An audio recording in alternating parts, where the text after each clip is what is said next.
Hello, this is Bobby at Copel TV Repair, and this is going to be a functionality pro video for Vizio XVT553 mainboard. We've repaired hundreds, if not over 1,000 of those boards. We have tens, if not hundreds of videos showing them. I'm not going to spend a lot of time. This particular board has a weird issue though.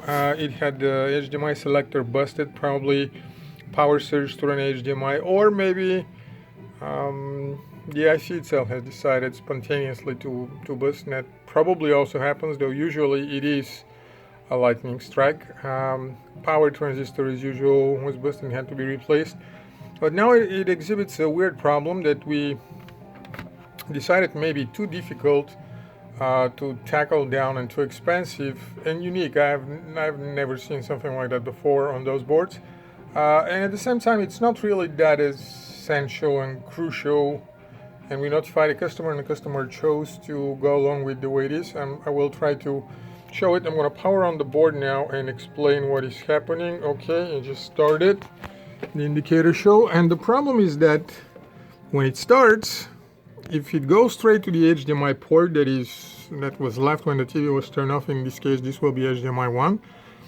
oftentimes, like now, it started playing. I can hear the audio. You hear the audio from another source that is a little bit more loud. This one is, I don't know if you'll hear it here. This is Pink Floyd, Momentary Lapse of Reason.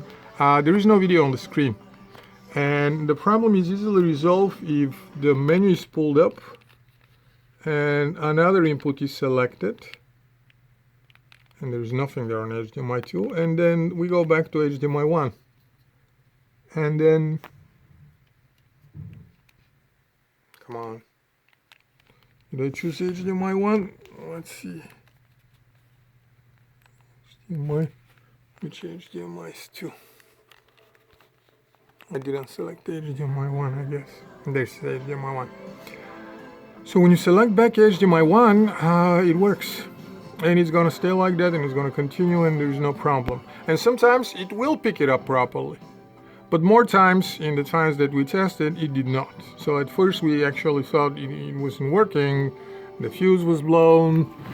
Actually somebody has worked on that fuse, but that's a separate note. This fuse oftentimes fails, resulting in nothing on the screen, but the menus actually work, which means that the problem is more with the HDMI. So more likely, we're thinking the surge continued past the HDMI selector and somehow affected the main processor or other parts.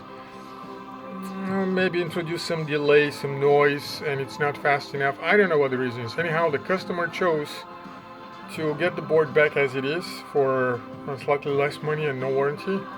And I'm just documenting that it is otherwise working.